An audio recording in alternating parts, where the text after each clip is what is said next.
Hi, my name is Evan Adams Rajan, and I'm the Philanthropy Coordinator at the Pension Board's United Church of Christ.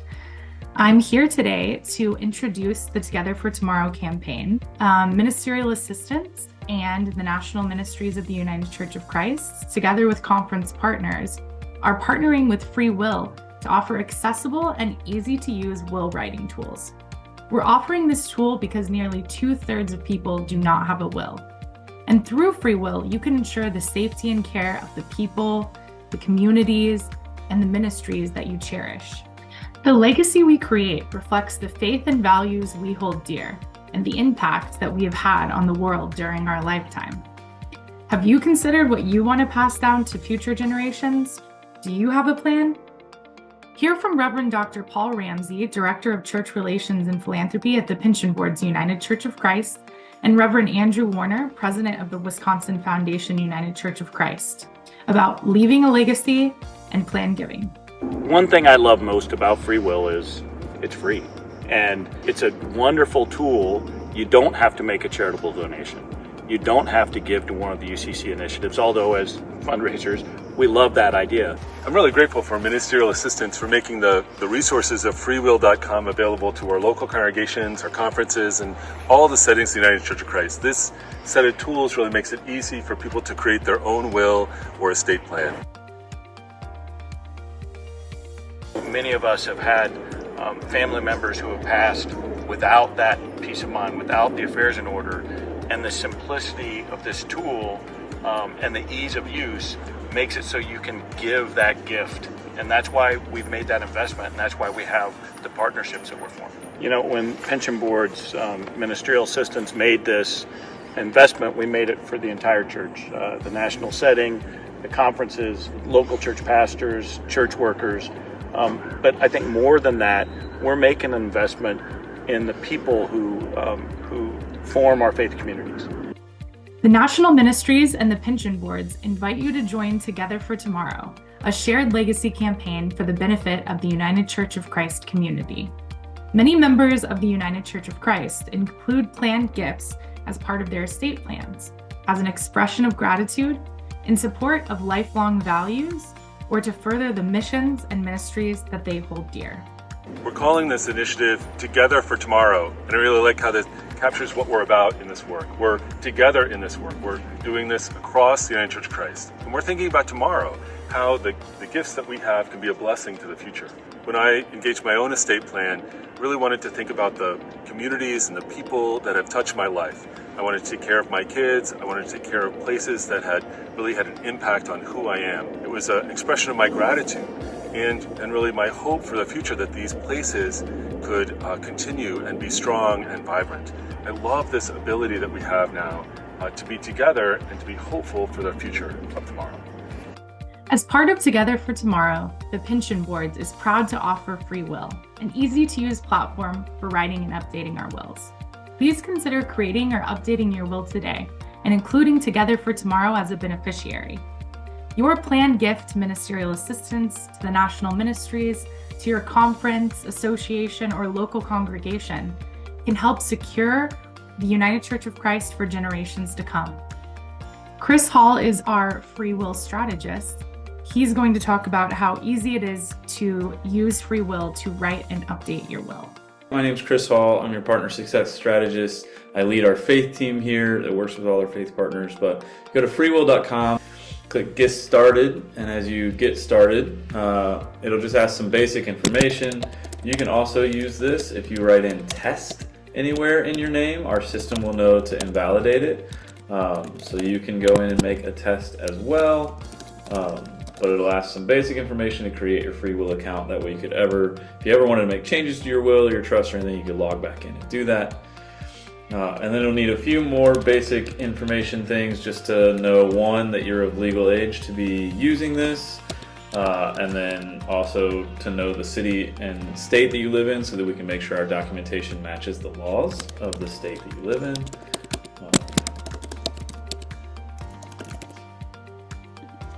And then you'll get into information like this. Are you legally married? Because if you are, you have the option to make a mirror will. Free Will doesn't offer joint wills. It does offer joint RLTs, but it offers mirror wills. people ever have questions about why do you need this information or what does this look like, if you want a mirror will, it'll actually give you more information about mirror wills as you type in your spouse's name. I'll say no. Do you have any children? If you say yes, you name your children. If they're under 18, then you actually name your child guardian, like who should take care of them if both you and your spouse pass away. People ever have questions like, why do you need this information? You click these question marks here and it'll give you way more information. We never offer legal advice because we're not a legal entity, but we will try to answer questions of why do you need this information or how should I go about answering this in a way that makes sure I stay within bounds of what this is asking. I'll say no for that. You can also add pet guardians. So if you want to add your pet and leave money for someone to take care of your pet and who it should be, you can do that as well. Again, I'll say no for ease. And then you can estimate your assets or list them out. This is where we're going to say, like, roughly what is your net worth? If you own your house, if you own your cars, if you have, different bank accounts and those sorts of things, how do you estimate the worth of that? Because then you can make donations that say, I want to give 10% of my estate. And we kind of want to be able to estimate what is your estate worth. If you work with a financial advisor, you can say yes, and we have information for that. If you don't and would like one, we also have a team that can help get you connected to one, or at least ask questions about like what would be helpful for you about having a financial advisor. And then you estimate the value of your estate. I'll say 500 to $1 million. And then this is where you get the opportunity to make gifts. So they could say like, yep, I want to give a gift to my conference, I want to give 10%, and I want to do the Wisconsin conference, save and exit. And then I still get other options. I can type in my church here. If I want to type in, I go to UCC Medfield. I don't have to know the EIN, but I do have to write the address in.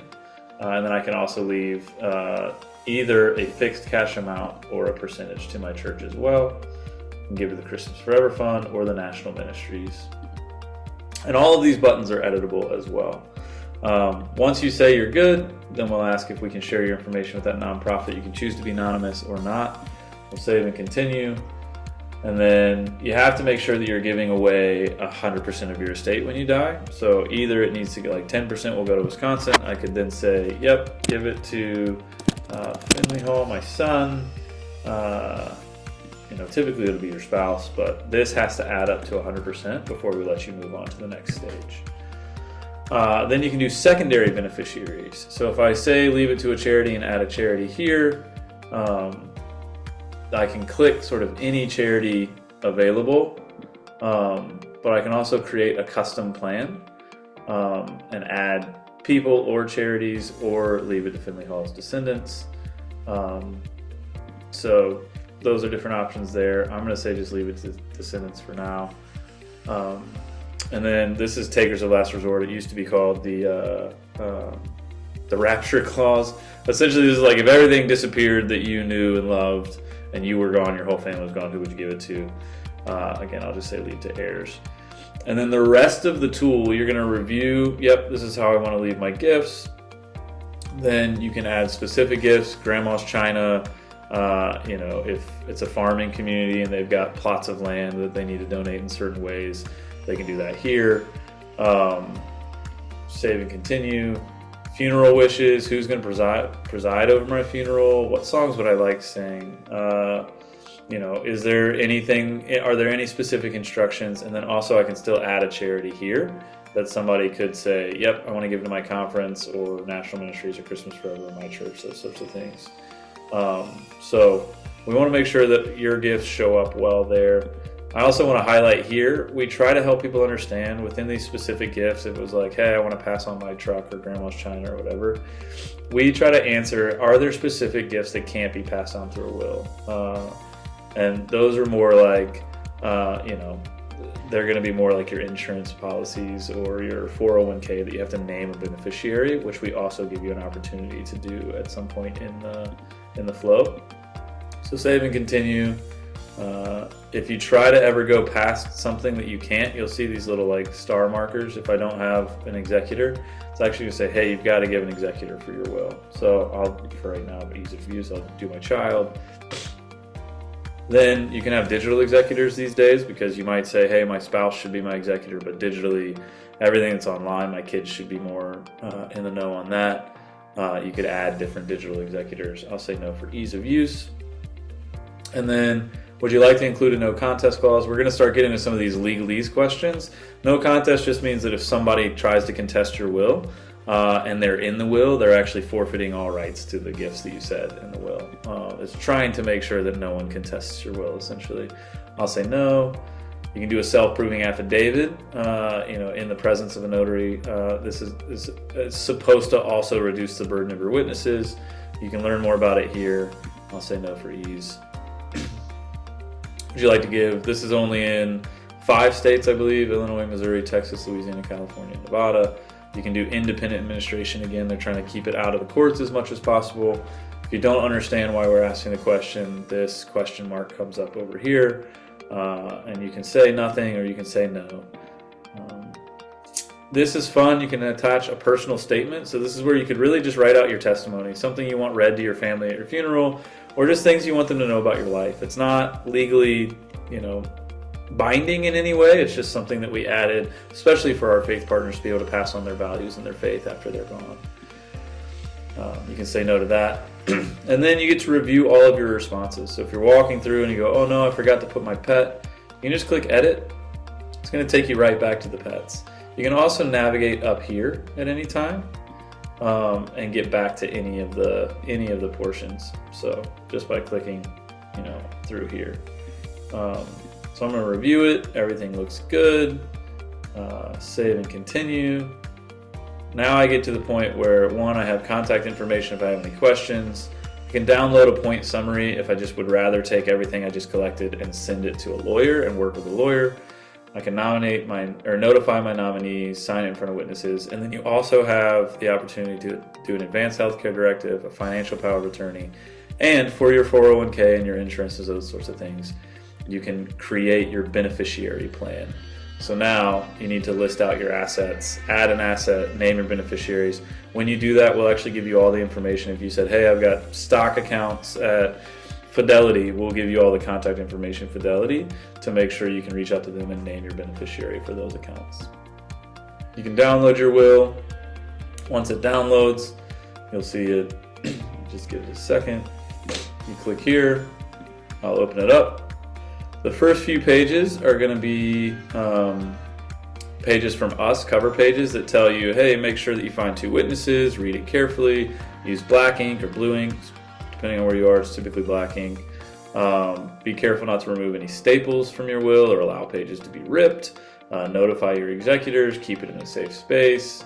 And then you can always go name beneficiaries, and you can always update it. So through Free Will, it's always going to be free. You just log back into freewill.com, make any updates. You can print it off again, notarize it, and be done. We have a supersede clause, so whatever your most recent will is, whatever most recent updates you made, supersedes all the wills that you've made before that.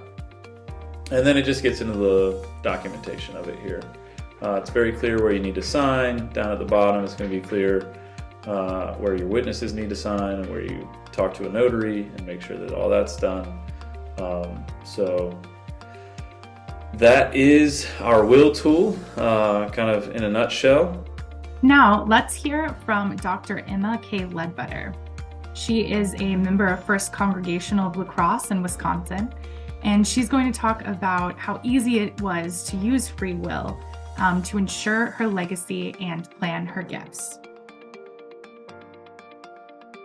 It has a comprehensive and easy-to-use listing of the ways you can donate to the church, to the conference, to the United Church of Christ, to the Christmas Fund. So you just click in it, and it fills it in for you. Well, thank you so much for sharing. Thank you for your generosity, and thanks for your hospitality. Thank you. Securing beneficiaries and embracing planned giving are so important to creating your legacy. By taking a proactive approach to estate planning and considering the broader impact you can have on the future of the church, you can build a legacy that not only reflects your values, but also shapes a better future for generations to come. You can leave a lasting legacy on your congregation, with your conference, the National Ministries, Ministerial Assistance, and the Christmas Forever Fund, or another charity whose values and missions embody your faith. Together, we can protect what matters to us, ensuring a strong tomorrow for the United Church of Christ. Thank you so much for watching.